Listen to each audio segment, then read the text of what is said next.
I am your host, Doc Rodden, and this is Gruesome Magazine, where we review the very latest in streaming and video on-demand horror movies. Each week, my co-hosts Jeff Mohr, Crystal Cleveland, and Dave Dreher, and I will take a look at various spooky, scary, and gory genre offerings. With me this week is my co-host, Jeff Mohr. Jeff, how you doing, bud? I am doing great. We're still doing the thing. We're hunkered down. We're doing the thing. We're doing the thing. I hope everybody's staying safe out there in terms of the listeners. Yeah, so if you are listening, we were recording this in early April of 2020. So if you're listening to this later on in time, looking back, it was a strange time. It was a strange time we are currently living in. I love the way that English came out there. That was awesome. Yes, but we are here tonight to talk about two horror films that are getting ready to stream, and we've got some really interesting titles. Stick around. We'll get to those here in just a minute, because also joining us this week is Crystal Cleveland. She is the living dead girl, and she is right here. Crystal, how you doing? Pretty good. I'm just ready to get it on with these movies. That sounds so awkward. I was trying to come up with something. See, I'm really bad at this. You want this to get intro it on stuff? with Butt Boy? Yeah, right? Butt Boy. I was going to say I'm sitting on my butt, but yeah, no, none of that worked. Yeah. These were fun. Well. I'm really excited about these, actually. Oh my gosh. I pushed for Butt Boy. I was like, we got to do Butt Boy. We got to do Butt Boy. And I'm so glad we did. Just keep digging. Keep digging. It's going to keep working. All right. Unfortunately, Dave Dreher cannot join us tonight. He's working his butt off. His butt boy off. He, of course, is an essential worker at this time, and very much so. And we wish you many restful days, Dave. We miss you, but get some rest, son. Get some rest. We have two awesome films to discuss tonight. This is going to be fun. The first one is Butt Boy. We'll just go. Well, are we going to? Okay, I feel like a 12-year-old. I'm not going to have. I'm going to have a hard time not laughing or giggling every time I say Butt Boy. But it's from director Tyler Cornack, who seems to be wired into that concept, because this is an absurd thriller comedy. It is insane. It's going to be fun to talk about. It is coming April 14th. The second film we have is Sea Fever, which is an Irish film from Neasa Hardiman. Did I say that right? Is it Neasa? Yeah. Okay. I don't know. That sounds right. That sounds right. It's coming April 10th, 2020. So this is going to be a fun pair of films. So let's dive in, shall we? Dive right into Butt Boy. Now, every sentence is going to be weird. Yeah, all right, yeah, Butt Boy is coming from director Tyler Cornack, who's also the writer. He's also the star. The cast includes Angela Jones and Tyler Rice. Yeah, like I said, it's coming April 14th. The synopsis goes as follows. Chip, a bored married IT engineer, has reawakened after routine prostate exam. What starts as a harmless rectal kink soon grows into a dangerous addiction as he becomes responsible for a missing child. Just sit on that for a moment and think about what that means. All right, continuing. Chip eventually buries his desire in Alcoholics Anonymous and tries to move on with his life. Years later, he becomes a sponsor of Russell Fox, a newly sober detective. After Chip relapses, Russell is brought in to investigate another missing child at Chip's office. Russell begins to suspect that Chip's addiction may not be to alcohol. Yes, boy. And the thriller continues from there. All right, let's find out what our first impressions of Butt Boy may be, starting off with the one and only Crystal Cleveland. So this is a movie about a serial killer that kills with his butt, and I loved it. Okay, all right. Before you move on, Crystal. All right, so you've got to elaborate on kills with his butt. But if we do, doesn't that kind of spoil it? I think we have to. Well, you learn that pretty fast, I think. You do. Okay. Well, at first, like they said, he goes for his, exam, and I guess he really enjoys the fingers. So then he goes home and, tries to get his wife to do the same. She's not into it. And then he starts to figure out that if he inserts things into his rectum, that he really, really, really enjoys it a lot. Like a remote, then a dog, then a child. I think it's so ridiculous. Then it gets supernatural in a bit. Oh, yeah. Right. Yeah. Well, and see, that's the part I think we shouldn't give away yet, right? I don't think we should give that away, because when that came, I was dead. Yeah, I was trying to think about this ahead of time on what can we talk about. Yeah. Well, sorry to distract you. Continue on with your first impression of Butt Boy. So it was shot really well. I mean, they had some excellent cinematography, and the angles and everything were super cool. I think that at first I found the movie to be a little bit uncomfortable and awkward, but it's very, very funny, and you get over it really fast. I was just like, they're really not doing this, are they? Are they really doing this? Oh, they did. They went, oh, okay. They're just going to go there. Yeah, they did. And you kind of have to let a lot of it go. It's campy. It's definitely campy. One of my favorite characters is the detective. Russell Fox. Yes. Oh my gosh. Tyler Rice, the guy who played, he's amazing. He is over the top. He is a little ridiculous and so precious. I thought he actually made a lot of the movie for me. I mean, they kind of get you really used to talking about the butt. And it's kind of a fast movie in a way, because, I mean, they pretty much get into it relatively quick. They give you a short little stint into his life where he's in the most ridiculous office possible. That office that like tries to stay upbeat and keep everyone positive, and they're very, very, very annoying. Yeah. And like I said, I think the acting was good since it was over the top and, a little bit ridiculous. I think that the story was hilarious. I think I wasn't sure how they were going to be able to pull this off or where they were going to go with it. And they went way further than I anticipated. I mean, way further. And so I was really glad to see that. I was like, oh, okay, we're going to go there. Oh, we went there. Yeah. Okay. So yeah, it's not as funny as Velocipaster, but it's very cute and funny. And I think it's absolutely worth the watch. All right. So there's a subtle difference between this and Velocipaster, because Velocipaster is like a train wreck. Yeah, that's right. That is just happens to be glued together enough to be funny as hell. This is about a guy who kills by shoving stuff up his booty. Right. And it's done with the tongue in the cheek, right? Oh, God.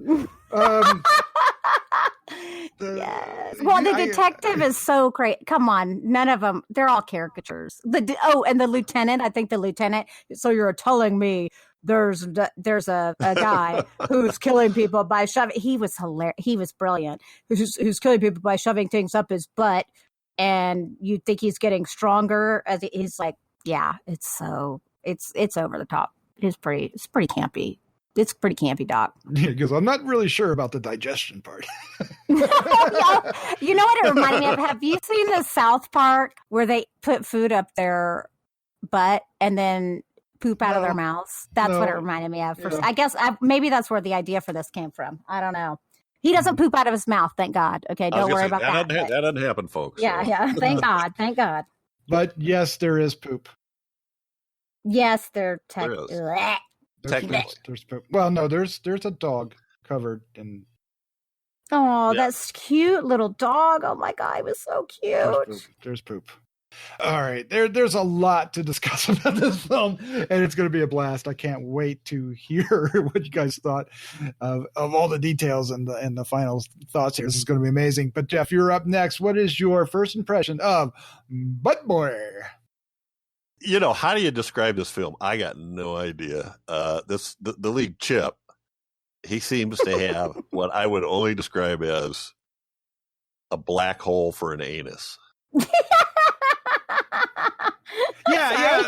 So it's like the black hole from Evil Dead that everything comes out of. It's like, and if he goes in, right? Yeah. And if he opens it up, it's like it sucks everything in range.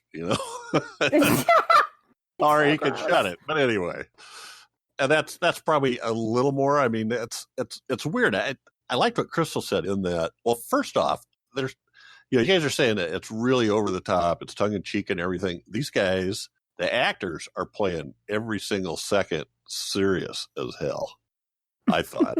I mean, Chip and Detective Fox, they're just as serious as hell. And then Chip's boss. Oh my God. Oh my God. Yes. So there's all this stuff that's over the top, but they play it totally deadpan most of the time. There's no winking. No, but there's something uniquely special about their performance because they're not acting like they're an Academy Award winning film either. And No. They're not acting like they're in a bad film. No. I mean, they know the film they're in, but they're not, like you said, they're not. But they're. I mean, yeah, it's not like there's not like jokes. It's just funny stuff. I don't know how to say it. I guess to me, it was the actors were it was directed in such a way that, and of course the director is also the lead actor, Tyler Cornack. And isn't he the writer too, right? Yeah. Yeah, one of the co-writer. Yeah. So I just, God, I don't know what to say. I'm totally astounded that a movie called Butt Boy about the subject matter of this movie could hold my attention and interest for 100 minutes. And it did. I too loved Tyler Rice as Detective Fox. And I don't know, I'm probably the only one, but for some reason, he kept reminding me of Stephen Baldwin. Oh my God, that's really? weird. That's so weird. But I see it now that you said it, but yeah, weird. And that's not meant as a bad thing to either one of them. I thought Tyler Rice did a great job playing that detective. It was awesome. But he's on the case. He's searching for a serial killer. And when he thinks he figures out how the guy's killing, it isn't like, they don't laugh and make it seem silly. They're playing it serious, I think. But it is funny because the situation is insane. And then we go to the next level, which Doc keeps sort of alluding to, but we don't really want to give that away. But no, probably not. Let's just say, the laws of physics don't enter into this film, but yeah, no, or anatomy. But I don't know. I loved it. And there was a lot of little quirky scenes. The relationship between him and his wife was just so weird, and between Chip and his wife, who was played by Shelby Dash, who was far more interested in everybody other than Chip. Yeah. Apparently he was an alcoholic and was going to AA, and the cop goes to AA, and that's how they meet. And this other guy comes up to him and says, Chip's going to be your sponsor. He's a great guy. He's been around here, blah, blah, blah. So that's another side of it. That was ridiculous too, but they all played it serious as hell. So I don't know. I'm just kind of rambling around the circles.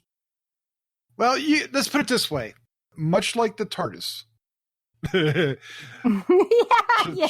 Chip's ass is much bigger on the inside. Yes. If you can relate to that sentence, just run with it, and you'll get it, and we won't. That's the only way that it makes you understand, because you're like, what the? I was like, well, why? Where is this stuff going? You kind of have to just let that go, and then you find out. Yes, and then you find out. So, I liked. I think you mentioned, Crystal, the shots and the angles, because angles are great. Because we're talking about a whole movie of a guy. I mean, it isn't the whole movie, but a lot of stuff goes up his butt. There's a montage. Okay, there's a montage. You never once see anything. I don't recall. You never once see something going in his anus. It's always an angle that you see something disappearing in that direction. Oh yeah. Thank God. So it isn't like this total gross out thing. Gruesome. It's just the whole concept of it. So, but yeah, I actually really like this, and my hat's off to the filmmakers for the audacity to I know, me too. I was thinking attempt the same this thing. Yep. and to pull it off. I mean, Jiminy Christmas. Yeah. Oh gosh, for me, I was excited about watching this because it just seemed like it was, just zany enough to be crazy, and I wanted to see where it went. I will admit that early on I was like, I don't think I'm going to like this movie. And I think it was what you were talking about, Crystal. It's kind of awkward, and at first you're like, where are we going with this? Is this really where we're going? This is, you're going full on fetish here. I thought there was going to be something. I know. And I don't know if that's really the movie I want to sign up for here. But then they introduce quickly, and thankfully they introduce Tyler Rice as Detective Russell Fox, and so it takes a turn. It takes a turn, and that's about the beginning of the second act, right? When that conflict arises with Tyler and Detective Fox and Chip, and their relationship is interesting. His whole character is interesting because he's actually kind of hurt that Chip is kind of ghosting him, and and he looks like a sad little puppy, but at the same time he is fully playing this as a 70s 80s cop. I mean, that's somewhere between somewhere between Die Hard and Serpico. Somewhere in there. Yeah, I was thinking Detective Beretta. Fox. Yeah, Beretta. Somewhere between Beretta and Serpico is Russell Fox, right? It's because he's got the beard and the thing. He's got this really long beard. This long beard that makes his chin look like crazy long. But he just has this look, and the way he acts and his dialogue. And there's an interesting chemistry between the two of them. That is, it's a contrast chemistry, right? A conflict, a conflictual chemistry. Is that such a thing? Sure. But it's really interesting, right? And when they find out that, this second event that Tyler's, he's particularly interested in this, we don't know yet why, we find out, leads them to meet up again. It really gives this film this unexpected energy and an unexpected draw toward it, right? It becomes this, it almost becomes Detective Fox's film from that point on. It almost shifts your lead. Oh yeah. And it definitely does by the end and by the final act. And it's so interesting that it won me over. By the end of this film, I was like, well, how in the hell did I like this film? How did I go from going, I don't even know if I want to keep watching this movie, to saying, damn, that was a good movie. Because you know why? Because dealing with the butt is awkward. And that's why it's awkward at first. You're like, whoa, ooh, this is uncomfortable. And then once you get past that, you're okay with it. I think so. Yeah. Which is uncomfortable in and of itself. Yeah. But I was literally surprised that when this was over, I was going, damn, I actually enjoyed that. I like that. That was, and there's Greasy Strangler is probably another one that's similar in that respect. Although in comparison, Greasy Strangler is far more graphic than this one is. Yes. Oddly enough, even though the implications are far more graphic here. Agreed. It does have a very satisfying end, I will say. And it kind of comes out of nowhere, honestly. Well, we actually know where it comes out of, but that's all right. The whole setup of that and what it represents and who's there, from the detective to all the people from the office. Just hilarious. Not the show, The Office, but from the place where Chip works. Right. just to clarify. Although it kind of does have little bits that kind of remind me of The Office, the characters of the people at the office. And then, oh God, I'm going to need those Office Space. Yes. It just kind of reminds me of like that sort of weird, they make it very awkward at his job. And I think that's so funny. I think the fact that they do that. And what's weird is they make him seem like the normal one. I know. Yes. Well, wait. Not only that, he becomes the hero. Okay? Yeah, he does become the hero. I think it's so ridiculous. And that's why I was like, wait, oh my God, this is what's happening, huh? I was like, oh, okay. I guess. You guess. is there a point in this, Crystal, that I guess became, are you kidding me? No. Did it ever push it too far? No. And they pushed it far. They did, but I was hoping for that. I was like, oh, thank you. I'm so glad you took me there. I appreciated it. Like, I don't think they went too far. And I think the way they did it was hilarious. I mean, like, at one point, there's an exchange between two characters where someone says, oh my God, the smell. And the other character says, you'll get used to it. Okay? And I died. I was like, that's it. This movie won. Because it's so gross. Well, that's when I went. Literally, I'm like, is that what the? I mean, I'm already watching a movie called Butt Boy, but they still surprised me. Yeah. So, and then it ends with even a bigger surprise. Yes. Jeff, there's got to be. I mean, it's interesting that you're saying that, but was it? I mean, there's some things that are kind of like, oh, I didn't want to see that. Is there any time that you were like, that's too much, I want to turn it off, or? Do you think did they pull it? I mean, no. So they didn't go Andy Warhol over the top. No. I mean, they could have. There was something about, you guys don't know what I'm talking about, but there's 2 or 3, what I'm going to call evictions that that's a good word. They could have been really gross, but somehow it wasn't. And Agreed. I mean the makeup on the evicted parties. I don't know why, and maybe because everybody else was so serious about it. If everybody there would have been freaking out more, then it might have seemed worse. But we're just getting the visual, and I don't know. I don't know how to explain it, but I had a couple of those oh my God moments but they didn't. It wasn't that I wanted to quit watching or anything. I'd love to know. I bet you they had to have some scenes that they filmed that they thought, this is too much. We can't put this in here. I would love to know if they left some stuff on the cutting room floor, because it honestly wasn't that gross. It wasn't that gross to me, because it was a lot of it was just your imagination, thankfully. So I think they did a good job of really teetering on that line between being, a quote unquote horror movie, which it is a horror movie. He's a serial killer, but being really horrifying, with what it was doing. And then just it was just funny because it wasn't that bad.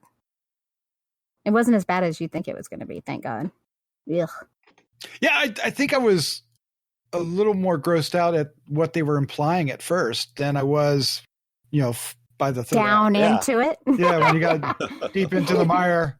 Yep. Because it just lost in the catacomb.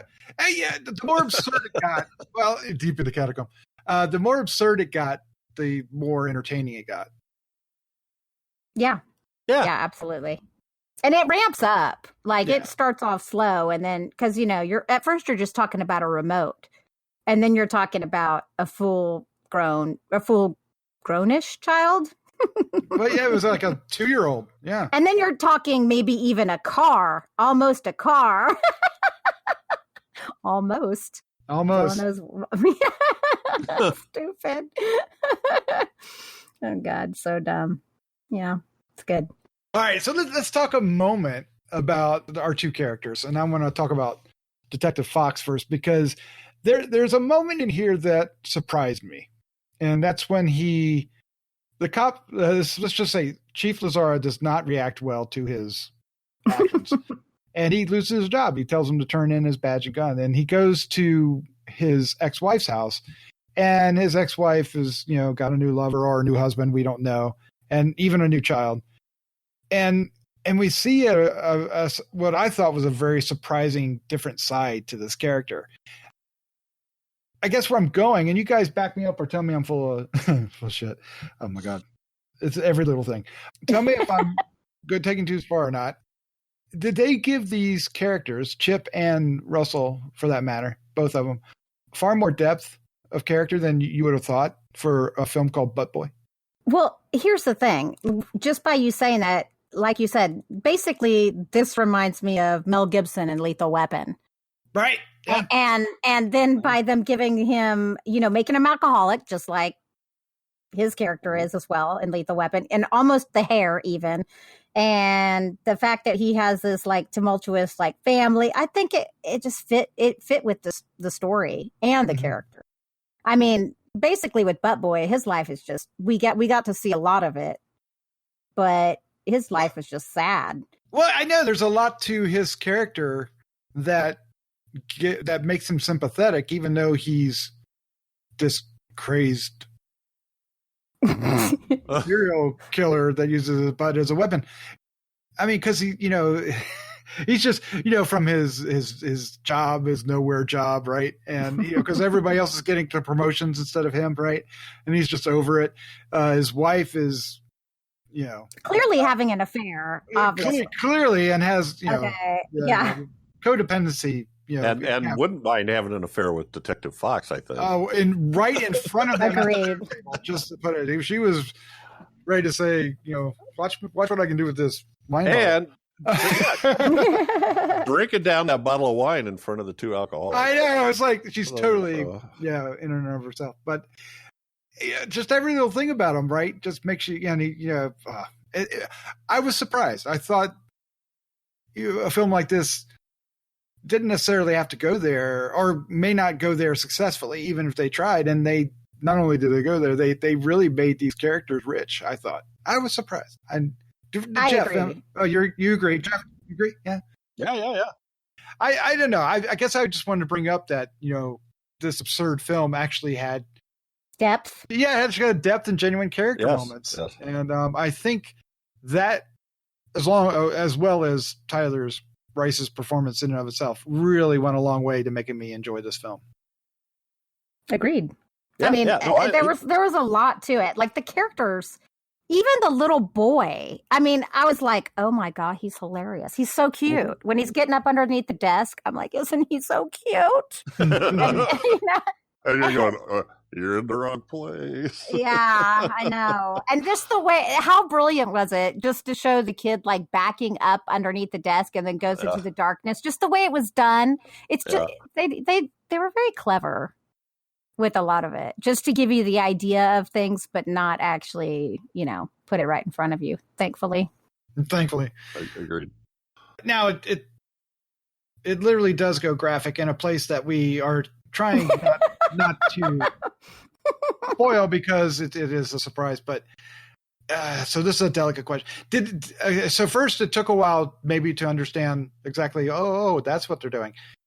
Did it ever was it ever like, oh my God, did you ever get caught in trying to rationalize what they were displaying? Jeff, did you ever go like that? That's not even possible. Or were you like, forget it. It doesn't matter now. I mean, come on. Yeah, there's a point where this is definitely a movie where you got to turn your critical thinking off, do that suspension of disbelief thing, because, I actually did. I had to find a way to think about it. And I thought, okay, all right, so I don't want to give the options, but it's either this or this. And I don't care which one. Now I get it. Now let's move on.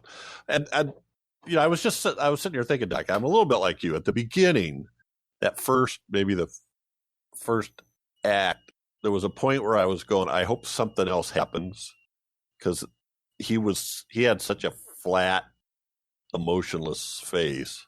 Oh, yeah. His wife was so detached from anything that I thought there's got to be something else thrown into the mix. And right about that time, Detective Fox shows up, enters the picture. So, and that's again. So what's the beginning? It wasn't awkward for me, but I thought it was a little. I had apprehension. Let's put it that way. But it really took off.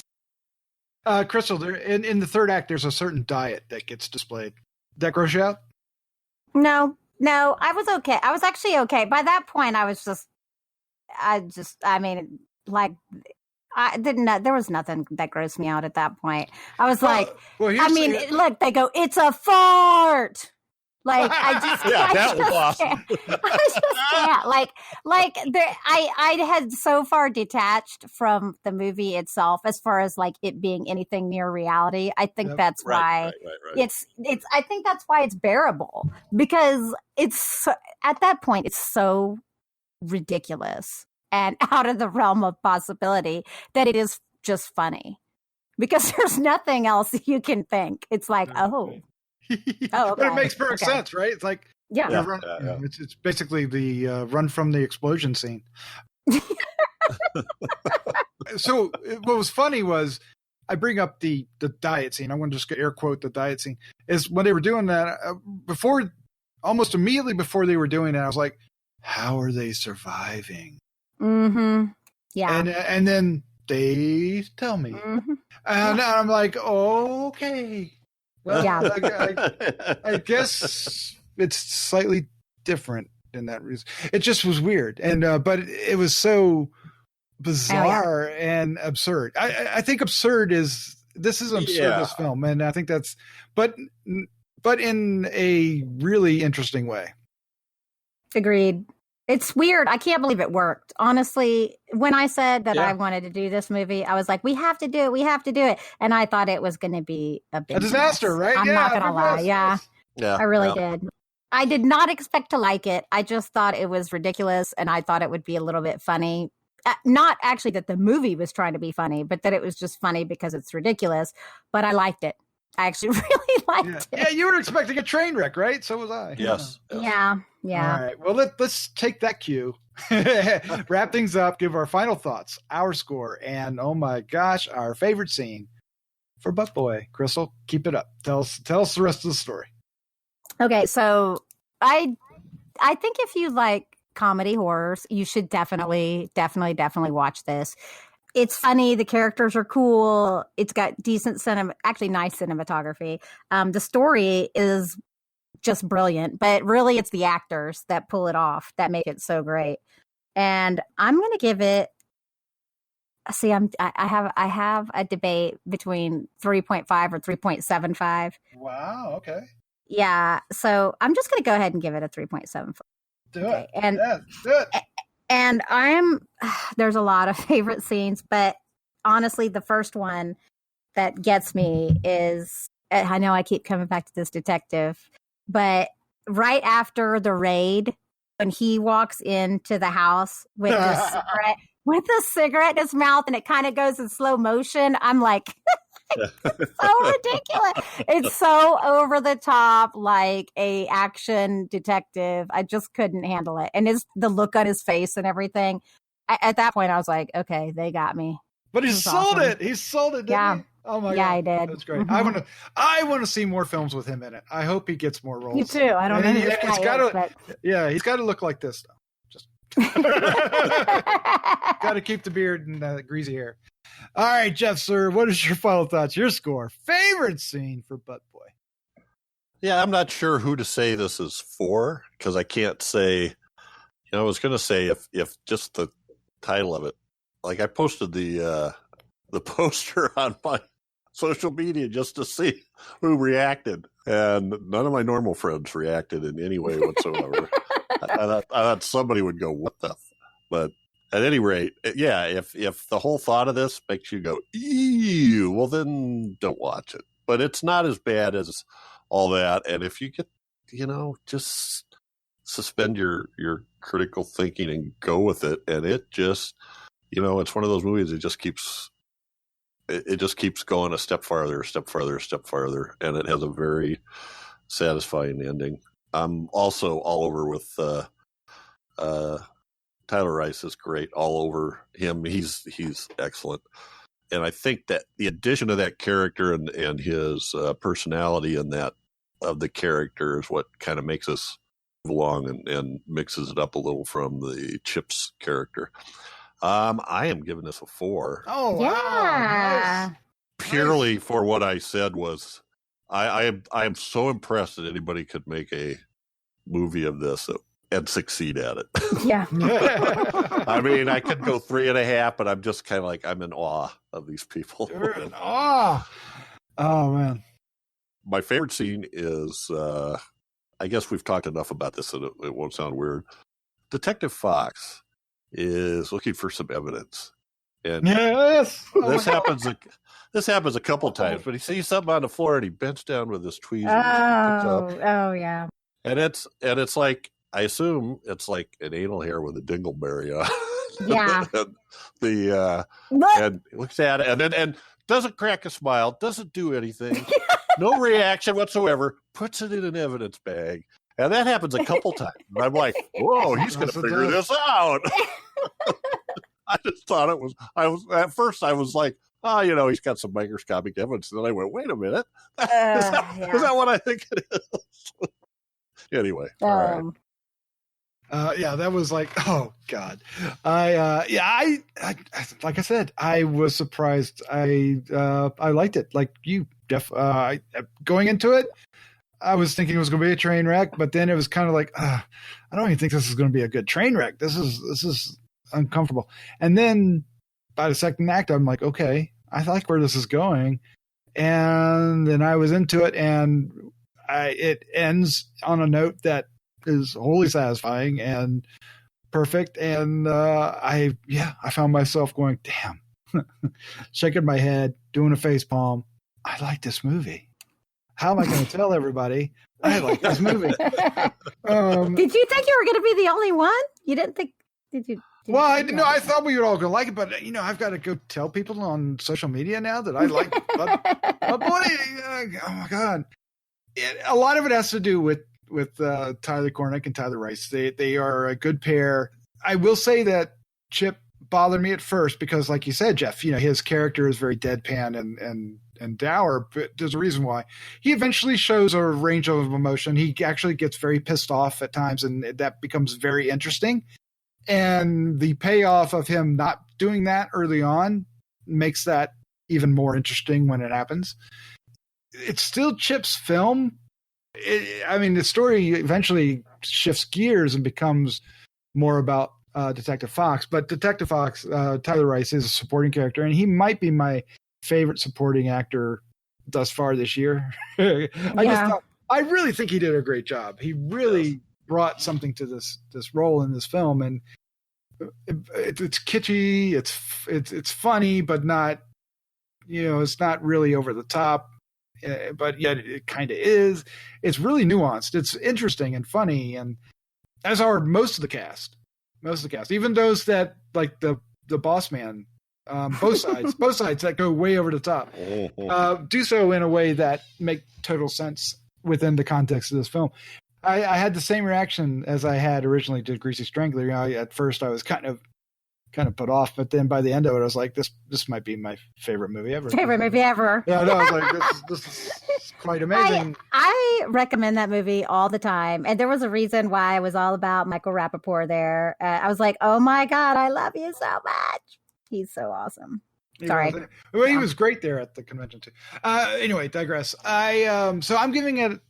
God, I have 3.5 written down, but I'm kind of with you guys. I want to give it more, but I'm going to stick to my 3.5. But it is a solid 3.5.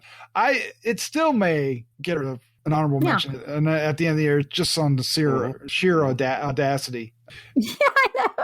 Yeah, that was an excellent point, Jeff. It really is. It's like how did they do it? Mm-hmm. Somebody might have to make classes at film school about how they did this because it's an achievement. My favorite scene, my God, every favorite scene I want to go with, I can't go with because it will spoil something. So I'm not going to choose any of those.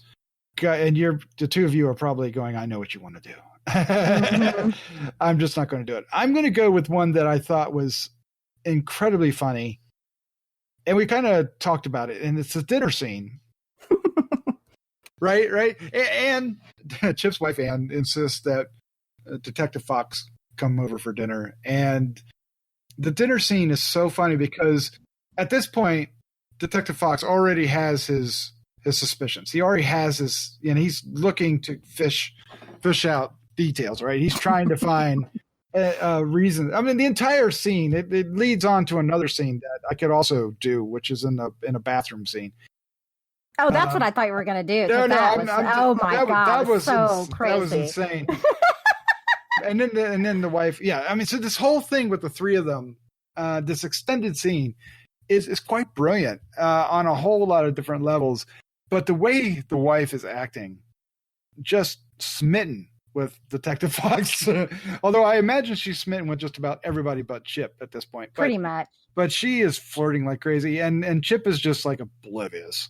He's just like, I guess he's more worried about Detective Fox, catching on at this point. But it's such a hilarious scene. And then as they're leaving, Detective Fox goes, I've got a long drive.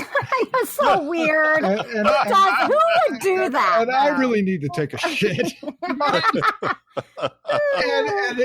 and Chip's like, obviously he doesn't want him to. And then he just gets so paranoid. And, I was talking about his, there's a range actually to the character, and we get to see it here. And it just leads to... But look, it would have been fine had he shoved that evidence up his butt instead of putting it in the bathroom cabinet.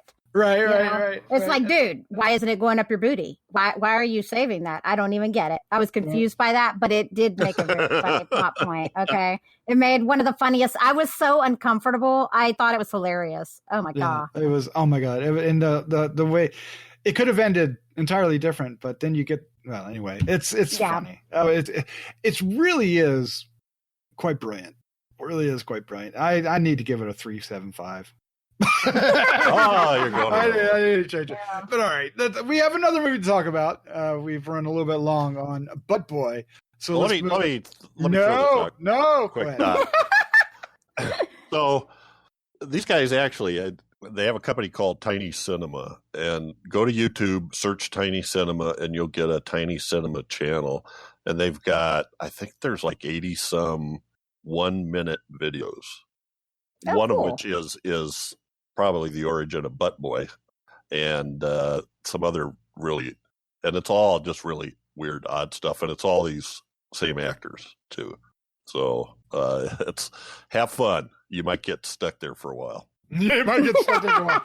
All right, well look for Butt Boy hitting your VOD shelf somewhere April 14th. All right, the second film we have is Sea Fever from director Neasa Hardiman.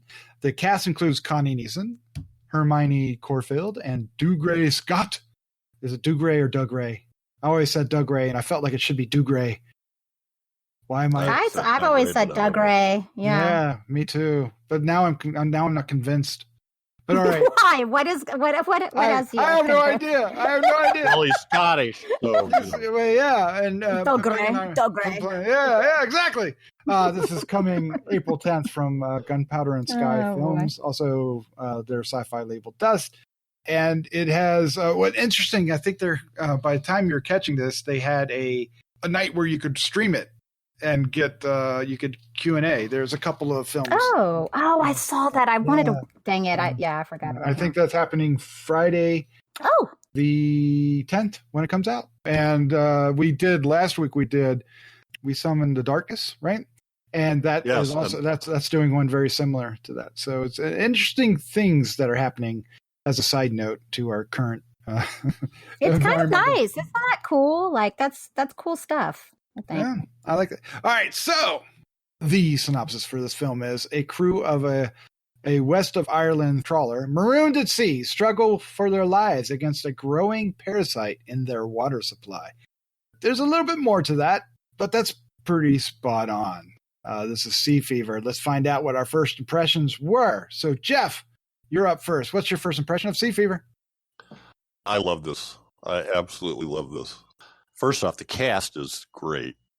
It's, I think, basically seven-member cast. The people in this fishing vessel, and the lead is Hermione Corfield, or is played by Hermione Corfield, who we saw, I think it was earlier this year. It was episode 49 of Gruesome Magazine podcast in Rust Creek, which I liked. I don't remember if you guys liked it as much as I did or not, but I kind of want to go back and see that again because I love Hermione Corfield. And we have Connie Nielsen, who was who? Who was she? Anybody? Oh, you're talking about from Wonder Woman or Yeah. what? Yeah, Hippolyta and Wonder Woman, and has some other well-known roles as well. She was Keanu Reeves' sister in The Devil's Advocate, which is one of my favorite roles. Oh, okay. Okay. I'm pretty sure. Did y'all see that? I saw it, but I don't remember. It's been a little while. Anyway, and also, and I know I'm not going to say this right, but Olwen Fury, who played Kira, the older woman on the ship, the aunt. Yes. She was in Mandy. Oh. Oh wow. My God, she was. She played Mother Marlene, I think, or Mother. Yeah. So, but this is, I just enjoyed the heck out of this film, and I liked. It took me a minute. It took me a few minutes to get used to the accents. It did me too. Yeah. Yes. And now the second time I watched it twice because I wanted to go back and see did I get this right, and I liked it better the second time because I caught stuff I didn't catch the first time. So, oh, nice, interesting. And I looked this stuff up because I had no idea what they were saying and that kind of stuff. But the name of the boat is Neve Canor, which it's not spelled like that at all, but okay, that's how you pronounce it. Which is Neve. Neve is a Irish mythology character, and Canor basically means golden haired.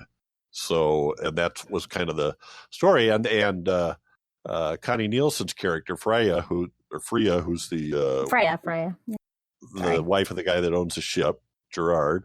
She tells Siobhan, Hermione Corfeld's character, what the legend is. That all of these bioluminescent fish they're seeing in their wake, the legend is that when Neve lost her true love, she gave herself to the sea, and it's her golden hair that provides all these lights, okay, and that she lives on forever. She's immortal. And it's just kind of a little throwaway there. It's a neat little scene, though. But that comes around at the end, and that's why I love the ending so much. So I don't want to give that away, but I liked how everything tied so well together. So, and I know you said this, Doc, but she's a student. Siobhan is a student on this ship doing some sort of requirement for a doctorate, and she's supposed to be looking for anomalies. And, of course, right off the bat, they get attacked by this creature, although they don't really know what it is. And this is all literally like in the first 15 minutes, so I'm not giving too much away. So, and it stops the ship, like dead stop, like they're hung up on something. And down below, you start to see these little round holes in the ship's hull that are starting to kind of ooze and get soft or something, like they're disintegrating. And then it ends up invading the ship. Yeah, you do. Yeah. I mean, it's basically a big sea creature infects the ship with parasites, and the parasites end up in their water supply. Yeah, and she's the scientist, right? She's getting her doctorate, and so she's the one that's trying to figure stuff out. She's easily the smartest person on the boat, I think. Freya and Gerard, Doug Ray Scott and Connie Nielsen's characters, are the owners of the boat, and they're about to lose the boat because they've had a couple of bad catches. Right. So Gerard decides to break some rules that ends up having tragic consequences.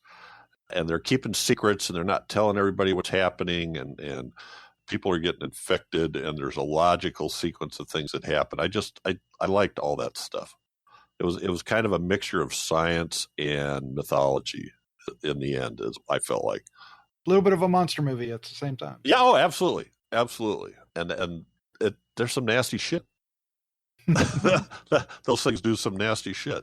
I just wasn't sure. I'm just not sure where to go and reveal, but they're trapped out there, and they got to figure out a way to get back. And then later on, we end up with this dilemma that's a lot like today's world, right? We sort of hinted at, and it's kind of like, the scientist is going, yeah, we can't go back to port because what if we're infected?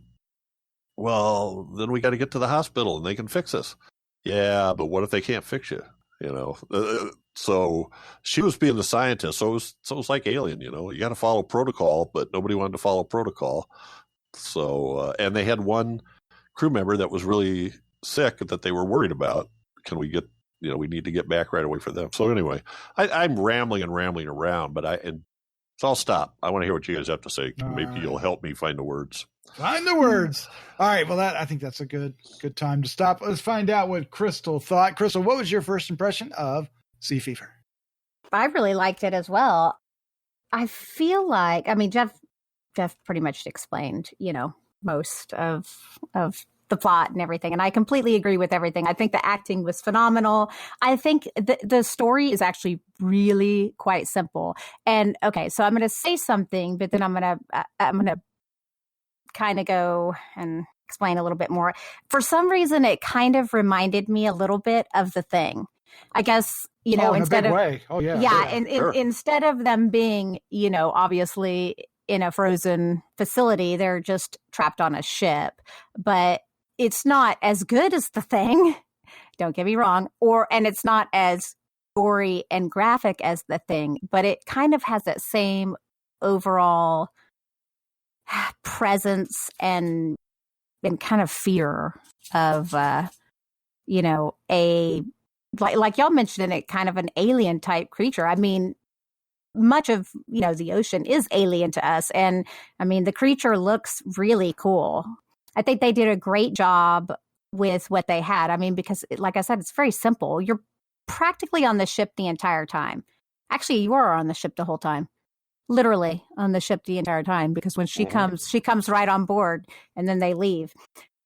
There's only one time they go to another ship that they find another ship. Yeah. But we shouldn't forget to mention that they are so desperate to save their ship that they tread into water that they're not supposed to be in.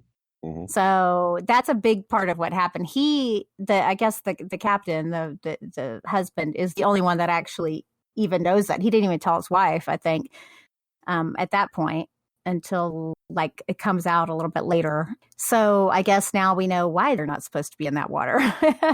But I think the characters were very well developed. I think, ooze coming out of the walls is really, really popular right now. And it's actually very creative and a cool way to kind of do this. I think the way that they made the wood look is really quite phenomenal. It really felt like wood. I know that's such a silly thing, but how wood, when it gets like mildew, rotted, it kind of has that. It's just a good movie. I mean, it's shot well, it's acted well. It does have some gore, which I liked as well too. I was watching this movie and I would be hard pressed to find something negative about it, because I felt like everything was done with excellence. However, it wasn't my favorite movie. Like there was something that was lost. It's the pacing. The pacing of the film isn't steady or rhythm. It's a bit odd, the pacing. At least I thought. Maybe. See, I felt like the movie went fast though. I felt like we started watching it and then it was over. Right. I'm not saying it's slow. It's just at points. Maybe it was, because there was something. Didn't have highs and lows. I even thought it was well acted, but I didn't care that when the characters died. And that says a lot. Mm-hmm. I don't know why. Yeah, my heart was not in it. But like I said, it's an excellent film. I think if everything was done with excellence, I think it's a good film. I would watch it again, absolutely. But it's lacking heart for me. I don't feel like she's not Kurt Russell, I guess, is what the problem. Which most people aren't Kurt Russell. But, and I loved her character even still. Maybe I just wish that there was more fighting. Maybe that's what it was lacking. It didn't seem like they really had any fight in them. They were fighting amongst themselves, but not against the creature. But even amongst themselves, outside of, there's one great scene, but it really didn't. It didn't. Wait. Do you see what I'm saying? You feel it too, right? No, actually, I do too. I have the same reaction. It was kind of like, damn, this thing's like an almost, right? It almost should. It's like this. Wow, this film really should be like in theaters and getting seen, but almost. It's just shy of being that film, and I was thinking that as well. And for me, the only thing I could come up was the pacing of it. And I mean that in a pacing that draws you in and lets you relax and draws you in again. It didn't have those highs and lows. It even when intense things were happening, Tonally, it didn't feel intense, right? It wasn't really weird. intense. Right. Yeah. Maybe that's the score, and I'm serious. Maybe it's the score It could be because when the first crew member dies, it's a big moment, and I was like, you know, I don't know. Yeah, it's got to be the score. You know, sound makes such a difference. Mm-hmm. And I'm not against that. Yeah, I can feel that because it felt very monotone, and maybe it is flat. The audio. Yeah. Mm-hmm. And like you said, like there's these big deaths, and they do raise the excitement, but they don't really get that peak, right? They don't have that crescendo. Right, that crescendo is the word actually I'm looking for. They don't quite get there. They're just gonna go. Yeah, but yet it's still memorable. So yeah.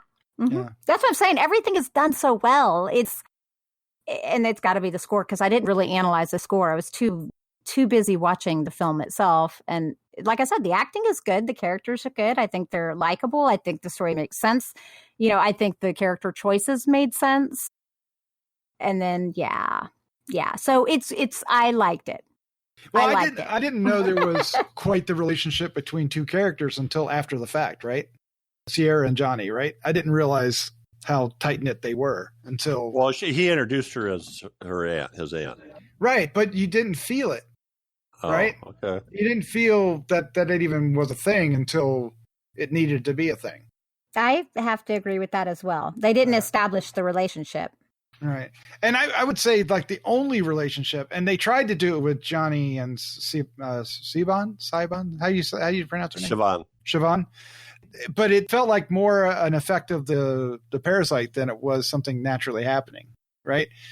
And I would even argue that Gerard and Freya's relationship isn't wholly established outside of what they need to do to save their boat. To save the boat and make the story work. And a little extra attention to some of those relationships could have, I think, given a little bit more oomph, possibly. And I don't want to try to make a better film for these. I'm just trying to explain why it didn't register as strongly as I think it could have. And Jeff, it feels like maybe with you it did. Yeah, I mean, I understand. I think I understand what you're saying. The first time I watched it, I felt like there was a flat spot in the middle. But when I watched it the second time, I didn't feel that at all, which is weird because I knew what was happening. So, and the rest of the stuff you're talking about, I didn't have a problem with it. In fact, I thought they were good. I mean, I got all these relationships, I thought, but. Well, I think they're established well enough to understand them in the plot of the story. I'm talking about like an emotional. No, I know what you mean, but I. You felt them. Yeah. You felt them. Yeah. So, Crystal, are you done? Or do you have anything? Oh, yeah. No, I'm done with. No. So I didn't want to steal anything away from you. My first impression is I really enjoyed this movie. All right. And like I think I kind of said when I responded to Crystal that it's an almost, right? It just was a little shy of really getting knocking it out of the park. And it has everything it needs as far as technically, right? The cast is wonderful. The cinematography, the location of the boat, and wherever they filmed it on the seas, totally immersive, right? You totally believe they're out there and they're doing what they're doing. Although I'm not really sure I got enough of the actual catch that they would be excited about. It seemed a little paltry, but whatever. That didn't need to actually be a part of it anyways. But by the time it happened, I think the cinematography and what they did with the effects and establishing the creature and the sounds that came along with, like when it was they eventually trap it in the water supply of fresh water and seal it off inside of this big metal container, but you still hear it, right? You hear it thumping, and it really is eerie. It's creepy, yeah. It's very, very creepy, and there's some shots with body horror that are subtly really make your skin crawl, and sometimes literally, but almost wish they could have taken that a little further. I mean, they do take it pretty far. We get exploding eyes and we get oozing things, but if it were a budget thing, they worked it into the plot of the story because it's a point that it's subtle, right? Even to when they finally do their thing moment, when they're checking the blood, in this case they're checking eyeballs, right? That was right there, right? Yep. And of course, yeah. So there's a lot of that in this movie. So in the end, I really enjoyed this. I recommend it, and I had a good time with it. But at the same time, it falls just short of being one of those films that I think are going to be the best of the year or even honorable mention. Just short. Sure. I'm sorry, Jeff. I feel the same. I agree.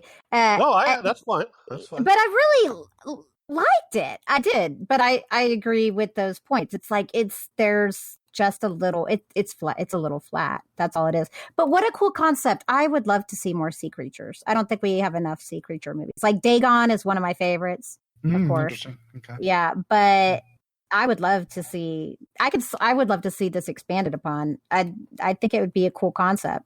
If they're kind of come research this thing or whatever. I honestly think it's the lack of fighting with the creature partially too. I would love to see some more.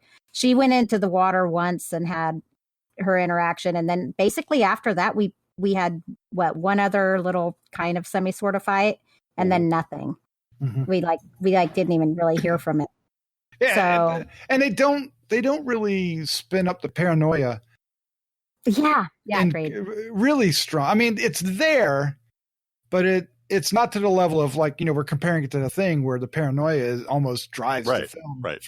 And it doesn't quite get there. It doesn't quite reach that. Like we keep saying crescendo, it doesn't quite get to that mountain peak. You know why I think that is? I think that's because as soon as it gets there, we get this paranoia and then it all happens so fast. Like we didn't have the time to be paranoid long enough. It almost needed to happen sooner and then live in it longer, right? Yeah, because they're immediately testing because she saw in the eye. Like I'm saying, the movie to me, it was very fast paced, and maybe that's part of it. It was slow, and then fast. And that's why it lacked a little. It didn't have the ups and downs. Okay, sorry, Jeff. What were you saying? In terms of the tension, to me, it was like there's three people that knew what happened on that other ship. Yes. That would have created the tension.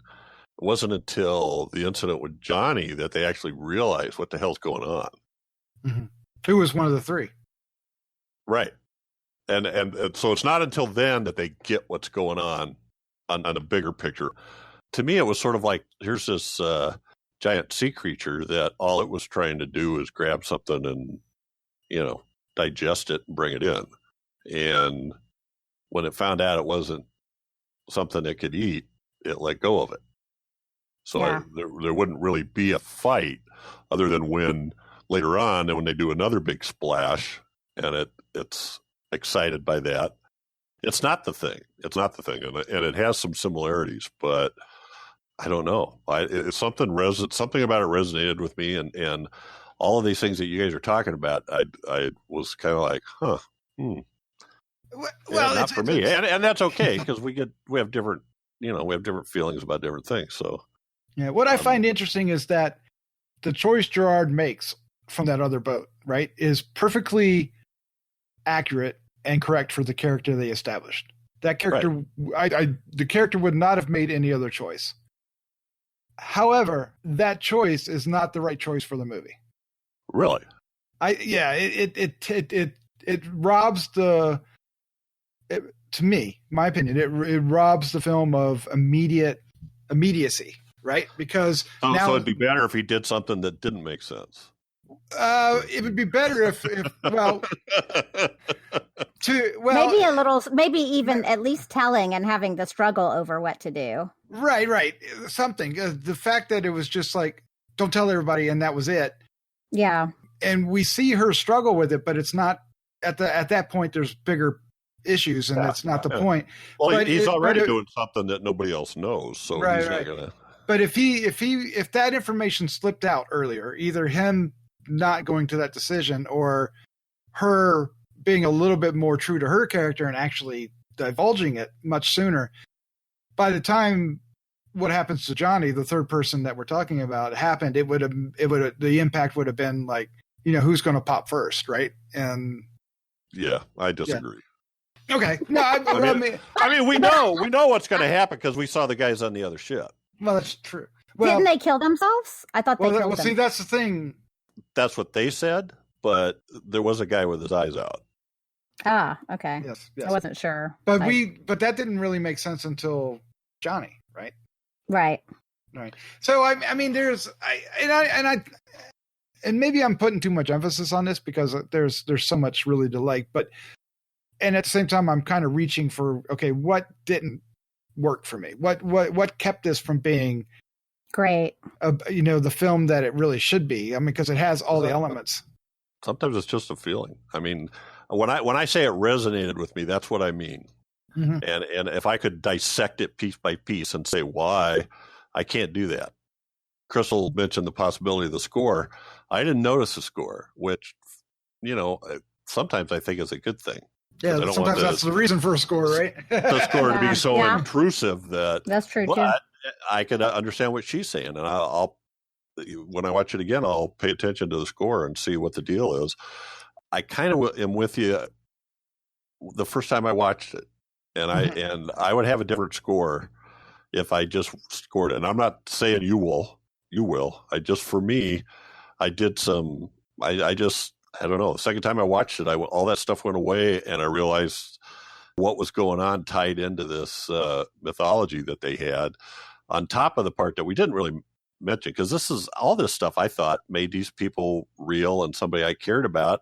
Freya and Gerard had lost a daughter, and they've named the ship after her, and they have this golden-haired masthead that's kind of supposed to be their daughter. So all that stuff. Yeah. And there's a point where that becomes very poignant. Yeah. Yeah. And so all that stuff kind of tied together and made you feel.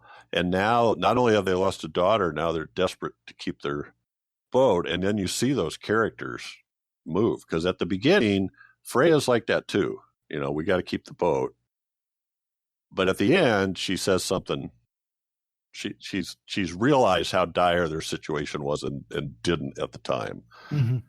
Well, here's the thing. Even with what it may feel like a lot of negativity toward this film, I'm not negative toward this film. I can tell. I know. And I actually would like to watch it again, which isn't true for a good portion of the films we watch. I mean, not that I'm with you. Films. It's just that sometimes I just even good films I don't necessarily want to go back and watch again. But this one I would like to see some of the nuances, because I feel like and especially now that you've said it, I really appreciate that. I think there's elements of this film that you're paying attention to different part of the story and you miss, and it would be interesting to see again. And I like the story and the characters and the themes quite a bit. Mm-hmm. And Crystal, I promise I'll let you talk in a minute. Oh no, that's good. No, it's good. Yeah. But I do want to point out that at first Shaban and Johnny are kind of they're hinting that that's going to be he's going to be the shining hero in armor, right down, or the hero in shining armor. Mm-hmm. Although he's more akin to the shining hero in armor. But then it's Omid? Is that the right character that she kind of connects with later on in Engineer? And I really appreciated their relationship even more so, because it wasn't romantic at all. And because he's got a baby coming, he's married, right? But even with that, right, it didn't matter. Even if that wasn't a thing, it was totally respecting each other's mindset, and I really love that, and I like that more than the relationship she had with Johnny, right? They all knew that she was the smartest person on the ship, because first off, she tells the Owen, when he describes his water treatment system, she tells him it's brilliant. Mm-hmm. And that, I think, helped create kind of a bond, that this is somebody that's worthy of respect each other. And later they were talking the same language, right? Right. And he was asking her questions then, respecting her knowledge. Towards the end, when they kind of figured out they're all trapped, they're all in one room together and arguing. and Siobhan says something and nobody can hear her. And Freya notices it and quiets everybody down and goes, what did you just say? Because she knows that's the person that might actually come up with something worth hearing in terms of this rather than just emotional outbursts. So I don't know. I like that. And I'm going to say I felt like the ending, the first time I saw it, I didn't get this, but the ending tied into this mythology story that Freya was telling Siobhan. Yes, I did get that, and I liked it. I did. Yeah, I liked the ending too. I felt it was very appropriate and basically the only way to go. Yes, I mean, really, yeah, it was inevitable, right? I also liked that Siobhan has flaws, many, but one of the flaws was when she was talking to Omid after they bonded, and she goes, she didn't mean to, but she insults him, right? Like. Well, and insults Johnny too. Yeah. Why you got this job? And belittles him, not knowing that that's what she's doing. And I really like that. I liked her character quite a bit, and I want to. I wouldn't mind spending more time with her character somewhere else, right? It's she was flawed from the get-go, right? Because even her professor was like, go get your hands dirty, make friends, right? Yes. And she was always working, and he was like, no, go have a life, dude, come on. And it sets her up pretty good for this environment that she's walking into. And every turn she's running into, either a superstition or, some kind of, something that right. That's a setback. And, they're just, our lead character is in a position that, we can't get her off the boat. We've already spent her fees. Yeah. She's kind of like an introvert, or I don't know if she's shy. Very she much. Doesn't, so all these other people are already bonded. The other six people on the ship, I think, are already bonded. And they're just and so when she sees that, it's like it's take too much energy to break into that. So she just walks away, and they draw her into that. Kara does that a little bit, and then when they start asking her stuff, right? Mm-hmm. So, what's this? You're the scientist. You should know this. So they start looking to her for answers. So that draws her into the group as well. Yep. And then when she gives answers they don't want, it creates friction. It's pretty smart. But Crystal, I do want to ask you a question. Okay. And when I ask it, you'll understand why. What the hell's up with the fear of redheads? Oh yeah, that's like so common. Have you not? Yeah, it's old superstitions. Like, well, okay, look, in most cultures, redheads are feared. In Indian culture, thankfully, they're revered. But yeah, in most, they're like feared. I guess because they're seen as because it's weird. It's weird. That's weird. It's weird. Ginger phobia. Yeah. What? Yeah. Ginger phobia? Yeah. Really? No, okay, so growing up, having obviously not this color of red, but I mean, there was a lot of hate.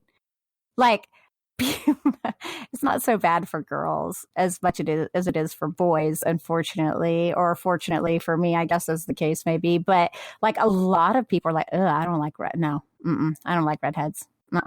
And then there's the opposite, though. Okay, so it's very weird. Redheads are very polarizing. Either you like them typically too much, or you don't like them at all. So they're either afraid of them or they're fetish. Yeah, it seems like that. Yeah. It's always a very interesting thing. You'll see it when guys really like redheads. They really like red. It's like, yeah, I'm sure you've seen it. Where it's like redheads. So I don't know. I mean, but yeah, I have known in culture, there in some cultures, if you were born a redhead, they'd kill the babies and stuff. Well, I know here they didn't want a redhead on the boat. Yeah, because they're a bad omen. Yeah. Yeah. Mm-hmm. Yeah. And she, but it was interesting. They didn't really play. At some point, Kara says, just take the hat off. You got to get used to it. You're on board now. Mm-hmm. And then it doesn't become a thing for the most part. I mean, it comes up once more, maybe twice, but not really. But it was really interesting at first because it just reinforced her. They're how they lived in an old mindset. Yeah. And I think that was very, when she told the story, when Freya told the story, the mythological story, I was like, oh, okay. That explains a lot where their mindset is. They're very old in their thinking. They're true like sailors, honestly. Sailors are so freaking superstitious. Have you ever met any sailors? Like real sailors, like not in the Navy or something. Like people who like just live on boats and stuff. They're the fishermen, weird. Right? They're kind of weird because they really do get incredibly superstitious, and I don't know why. Maybe just because coincidences happen or something. I don't know, but yeah, that old school way of thinking. I mean, how many redheads were accused of witchcraft? And back, yeah, it's one of those things. I found it interesting that became such a big plot point at first. So, well, red is like a sexual color, so I think it's scary for people. I'm just kidding, kind of. You're trying to say you're kidding. Well, you got me wondering. Although I don't know what percentage of the population is redhead, but I don't. 2% of the population. Okay, I was going to say I don't think I've ever dated a redhead, or even somebody with their hair dyed red. But I can't think of any I've. Yeah, it's only 2%. You're getting ready to embarrass yourself. Yeah. No. Well, I could go through a list of the demographics I dated, but I'll not do that. All right. Well, let's on that funny note. Let's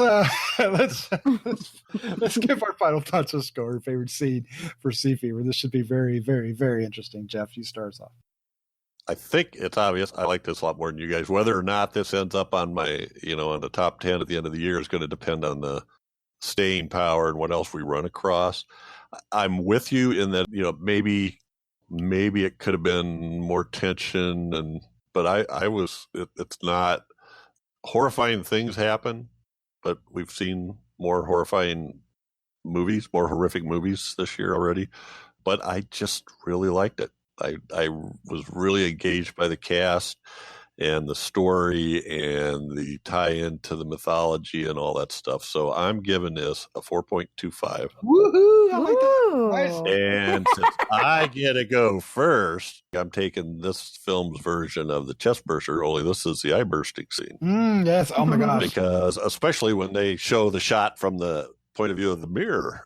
It was well done. It was well done. Yeah. Yes. No, that's a good choice. Good choice. All right, Crystal, you're up next. What is your final thoughts? Your score, favorite scene for Sea Fever?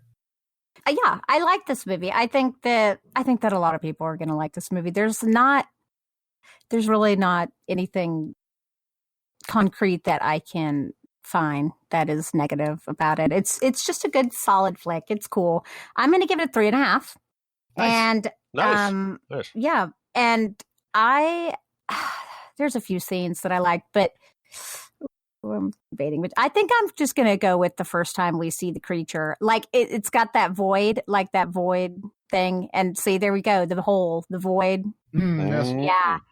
And it's kind of scary. I mean, I know it's CGI and everything, but I think it worked really well, and I liked it. I like the tentacles and everything. A little bit of a Cthulhu kind of thingy to it, but not really, kind of on the skirts. Really interesting. They don't they don't give everything away, but that's kind of the mystery of it makes it work better. Yeah, I agree. All right. Well, okay. So let me start off mine saying that I recommend this film. Go see this film. Look for it. I think you will enjoy it. I think most every horror fan will enjoy it. There is a lot to like. Technically, it is incredible. The direction is marvelous. I want to see more from this director. The cast is great. Hermione Corfield, now that you've shown me who she is, I'm like, yeah, I'm totally down with her because I thought she was remarkable. She carried this film. Really did. All the cast is great.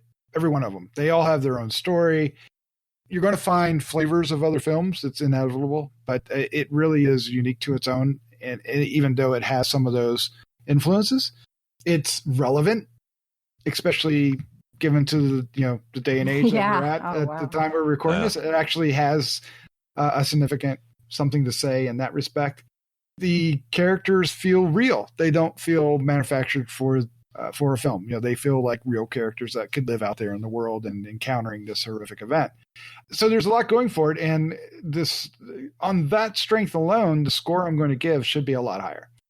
It just failed to grip me emotionally. and I've struggled with that as we're doing our review. And that's a difficult thing to do. Yeah, and it's also going to be subjective, right, from person to person to person. I'm still recommending this. I'm giving it a 3.25, but it's a very strong 3.25. I feel, even with the conversation and me saying it, that I should be giving it better. No, I think a 3 is good, but I'm way, I'll never give anything a 5. I doubt. So, I mean, y'all are a lot more lax with that than I am, but I think a 3 is very solid. Like a 3 is totally watchable. Mm-hmm. It's a 2. It's a 2 or below that I'd be like, eh. and we've done those. We've done those. Yeah. But yeah, so I mean, I enjoyed it, and it was a great film to watch, and it surprisingly, it paired well with Butt Boy. I don't know how that happened. Oh, it did. I watched them back to back. I did too, and I was like, this shouldn't have worked. Well, it's kind of a palate cleanser. Yeah, that's what it was. Because I was watching, I was like, this is a good movie. Yeah, right. This is really nice. I think one of you mentioned this, but the cinematography, there was some awesome, what do I want to say, distance shots of the ship in the ocean from overhead and from a distance. Yeah. And there was some incredible underwater shots too. Yes. That they just used the environment. And Crystal said this too, and I don't mean to drag this on even longer, but one of the big things about this is I think she called it stranded, but it's that isolation. There's no place to go. Just like in The Thing, you couldn't go anywhere. In Aliens, you can't go anywhere. Here, there's no place to go. You're on that ship. the interior of the ship was very claustrophobic. Yes, right? And they played that really well too. Yeah, so. I really liked it, and that's a difficult thing to do sometimes, and it worked really well. I'm excited to talk about my favorite scene because nobody has mentioned it. Good, and I cheered almost out loud. Oh, I know what you're. All right, so I'm going to set it up. Everybody's arguing about going back to shore.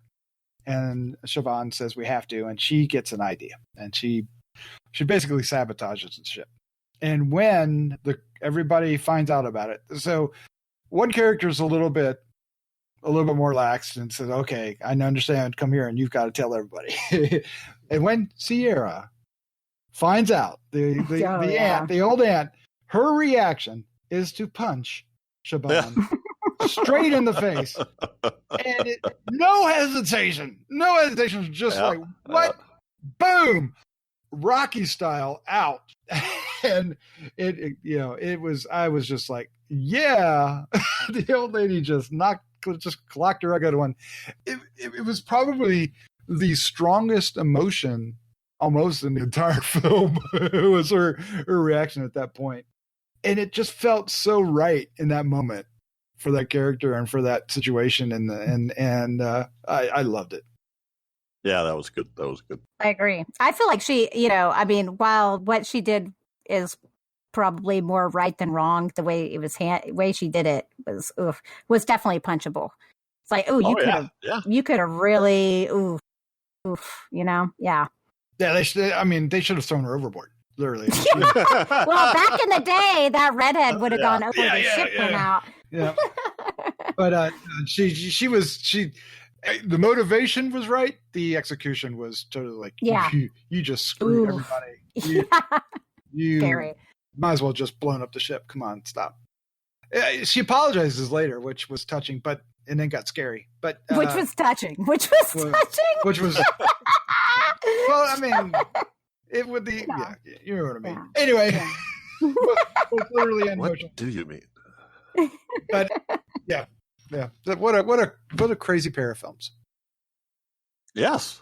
Mm-hmm. All right. There's our review for both a Butt Boy and Sea Fever. Butt Boy from director Tyler Cornack, you crazy bastard, you, is coming your way April 14th.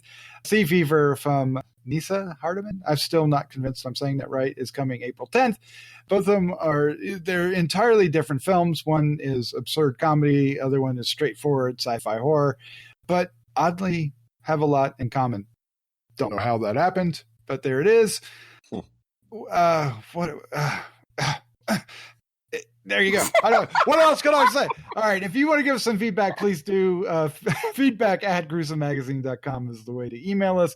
Head over to Facebook to join our Facebook group, or go to gruesomemagazine.com and leave some comments on the show notes. All right, Crystal, Jeff, thank you for joining me tonight. Wow, what a great conversation. Yeah, it was great couple of films. For this weird month of April, I think we have a great lineup. So it'll be a fun month. Yeah, stay tuned for next week. Yes. With that, let's say goodnight. Good night. Good night.